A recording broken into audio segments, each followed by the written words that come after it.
মহিলাদের রোজার সময় পিরিয়ড হলে তার বিধান কি? রোজার জন্য মুখে নিয়ত করা জরুরি এবং নিয়ত কখন করতে হবে? পিল খেয়ে মাসিক বন্ধ রেখে রোজা রাখা যাবে কিনা? থুতু খেলে কি সিয়াম ভঙ্গ হবে?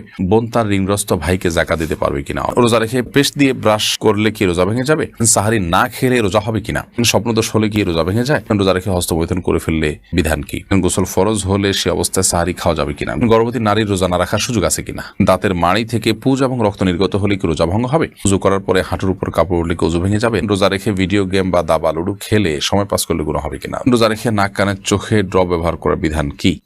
আকবর আলী আপনি লিখেছেন, রোজা রেখে টিকা বা ইনসুলিন নিলে কি রোজা ভেঙে যাবে? না, এর কারণে রোজা ভাঙবে না। কারণ টিকা বা ইনসুলিন এগুলো চামড়ার সামান্য একটু নিচে নেওয়া হয়, এগুলো পেট পর্যন্ত পাকস্থলী পর্যন্ত পৌঁছায় না, যার কারণে খাদ্য এবং পানীয়র কাজ এগুলো দেয় না, ফলে এগুলো নিলে রোজা ভঙ্গ হবে না। মোহাম্মদ আজাদ হোসেন আপনি লিখেছেন, দাঁতের মাড়ি থেকে পুজ এবং রক্ত নির্গত হলে কি রোজা ভঙ্গ হবে?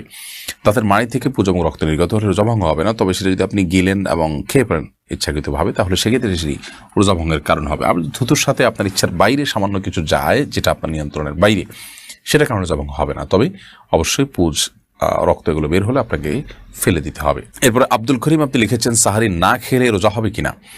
সাহারি যদি কেউ না খায় তাহলে সেক্ষেত্রে তার রোজা হয়ে যাবে।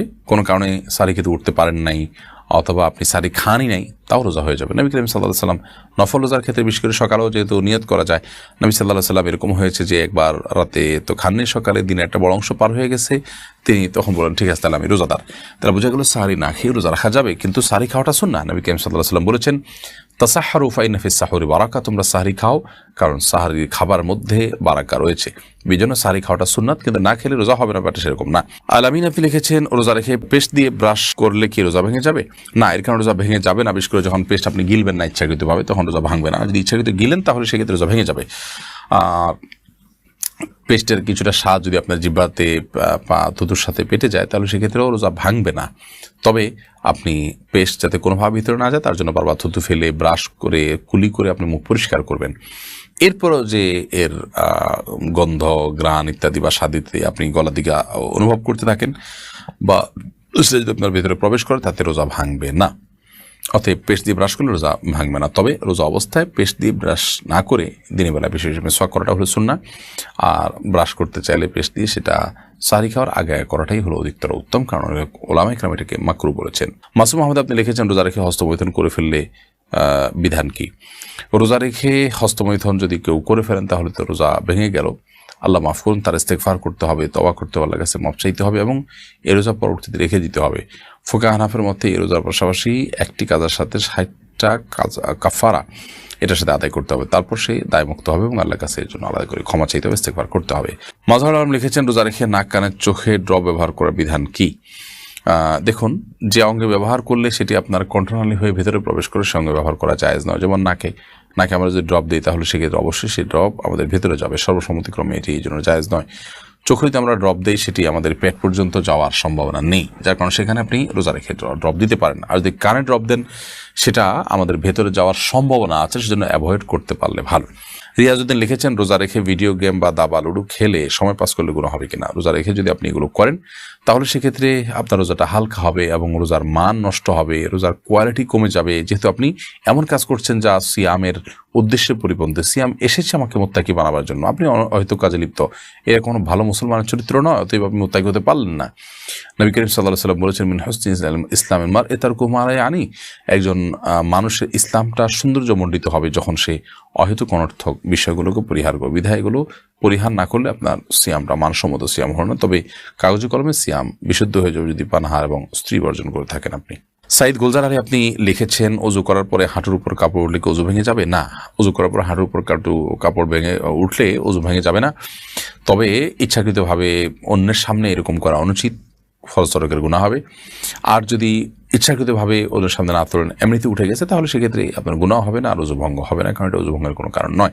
ফাতেমা আইডি থেকে আপনি লিখেছেন, গর্ভবতী নারীর রোজা না রাখার সুযোগ আছে কিনা? গর্ভবতী নারী যদি রোজা রাখার ফলে গর্ভস্থ সন্তান ভয়াবহ কোনো ক্ষতির সম্মুখীন হবে, আল্লাহ না করুন সেরকম আশঙ্কা যদি তৈরি হয়, তাহলে সেক্ষেত্রে তিনি রোজা না রাখার সুযোগ আছে। কিংবা তিনি রোজা রাখলে তার নিজের জীবন হানির আশঙ্কা যদি থাকে, তাহলে সেক্ষেত্রে রোজা না রাখা তার সুযোগ আছে। কিন্তু গর্ভস্থ নারী গর্ভবতী অবস্থায় রোজা রাখলে তার একটু কষ্ট হবে, গর্ভস্থ সন্তানের একটু কষ্ট হতে পারে, এরকম কিছু চিন্তা করে রোজা না রাখার কোনো সুযোগ নেই। রোজাটা এরকম ছেলে খেলা নয় যে সামান্য ঠুনকো অজুহাতে আমরা রোজাটা ছেড়ে দিব, বরং এই অবস্থা রোজা রাখার আপনার চেষ্টা অব্যাহত রাখতে হবে। প্রয়োজনে আপনি সাপ্লিমেন্টারি বিভিন্ন খাবার গ্রহণ করবেন যাতে শরীর আপনার দুর্বল হয়ে না পড়ে। আপনি আরও বিভিন্ন পদ্ধতিতে রোজা রাখাটাকে সহজ করতে পারেন, যেন দিনের বেলায় বেশিরভাগ শুয়ে ঘুমিয়ে এবং রাতে বেলায় কাজ করে আপনি দিনের রোজা রাখাটাকে সহজ নিয়ে করতে পারেন। এরকম বিভিন্নভাবে আমাদের মা বোনদের রোজা রাখা উচিত। গর্ভস্থ সন্তান নেককার হওয়ার জন্য আপনার ইবাদতবন্দিকে আরও বেশি করা উচিত, যাতে করে এটার প্রভাব তার উপরে পড়ে। তবে হ্যাঁ, এটার জন্য অবশ্যই নিজের সেফটি এবং সন্তানের সেফটির বিষয়ে আপনি খেয়াল রাখবেন। মোতাহার হোসেন আপনি লিখেছেন, গোসল ফরজ হলে সে অবস্থায় সাহারি খাওয়া যাবে কিনা? গোসল ফরজ হয়েছে, এই অবস্থায় আপনি সাহারি খাচ্ছেন, জায়েজ হবে, এটা না জায়েজ কিংবা হারাম নয়। গোসল ফরজ হওয়া অবস্থায় সাহারি খাওয়া যায়, তবে আপনাকে অবশ্যই ফজর নামাজের আগে গোসল করে ফজর নামাজ আদায় করতে হবে। ফারুক আহমদ আপনি লিখেছেন, স্বপ্নদোষ হলে কি রোজা ভেঙে যায়? স্বপ্নদোষ যদি হয় তাহলে সেই স্বপ্নদোষ রোজা ভঙ্গের কোনো কারণ নয়, যেহেতু এটি আপনার নিয়ন্ত্রণে ছিল না এবং আপনার ইচ্ছায় হয়নি, বিধায় এর কারণে কোনো গুনাহ হবে না এবং এটা আপনার রোজা ভঙ্গের কোনো কারণও হবে না। তবে হ্যাঁ, স্বপ্নদোষের ফলে গোসল তো অবশ্যই আপনাকে করতে হবে। গোসল করে আপনি ফজরের সালাত আদায় করবেন, কিন্তু সাহরি খাওয়ার জন্য এটা কোনো প্রতিবন্ধকতা নয়। অনেকে দেখা যায় যে শেষ মুহূর্তে সময় কম থাকে, তিনি গোসল করা ছাড়া সাহরি খাবেন না, গোসল করতে গেলে আবার সাহরি খেতে পারেন না, তো এই কষ্টের কোনো প্রয়োজন নাই, গোসল অবস্থায় সাহরি খাওয়া যায়। নাসরিন আক্তার আপনি লিখেছেন, বোন তার ঋণগ্রস্ত ভাইকে জাকাত দিতে পারবে কিনা? অবশ্যই দিতে পারবে ঋণগ্রস্ত ভাইকে জাকাত, কারণ ভাই বোন কেউ কারোর ভরণ পোষণ দিতে বাধ্য নন। এরকম পরিস্থিতিতে একে অন্যকে জাকাতের টাকা দিতে কোনো অসুবিধা নেই, বরং আত্মীয় স্বজন যদি জাকাতের হকদার হয় তাদেরকে জাকাতের টাকা দিলে বরং সওয়াবের পরিমাণ আরও বেশি হবে। বিকজ নবী করিম সাল্লাল্লাহু আলাইহি ওয়াসাল্লাম বলেছেন, আস-সাদাকাতু আল মিসকিনি সাদাকা ওয়া সাদাকাতু আলা দিল কুরবা সালাতুন ওয়া সাদাকাতুন। যারা নিকট আত্মীয়, রক্ত সম্পর্কে আত্মীয়, তাদেরকে যদি সাদাকা করা হয়, জাকাত দেওয়া হয়, তাহলে ডাবল সওয়াব হবে আত্মীয়দের বন্ধন রক্ষা করা, এবং সেই সাথে আপনার বাবা মার আত্মীয় স্বজনের প্রতি সম্পর্ক রক্ষার পাশাপাশি জাকাত আদায় হওয়া, দান করা, তাহলে দানের সওয়াব এবং আত্মীয়তার বন্ধন রক্ষা করা দুইটাই যেহেতু হজের মাধ্যমে, সেজন্য দুইটা সওয়াব পাওয়া যাবে। আর সাধারণ মিসকিনকে দান করলে সেটা সাধারণ সওয়াব হবে।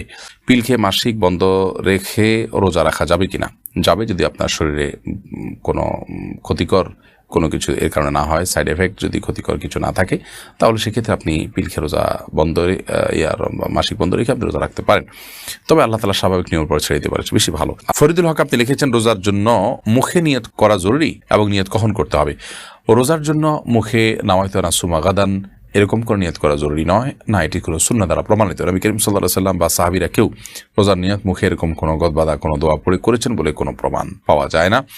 নিয়ত মানে হলো মনের ইচ্ছা, বিধায় আপনি সিয়াম পালন করছেন আগামীকাল, এই ইচ্ছা আপনার আছে, আপনি সেরি খেতে উঠেছেন, এটুকুই যথেষ্ট যে আপনি কি সিয়াম রাখছেন আপনি জানেন, আপনি নিজে জানেন, আপনার মাথায় আছে, সেটাই নিয়ত। এর বাইরে আলাদা করে মুখে উচ্চারণ করার কোনো প্রয়োজন নেই।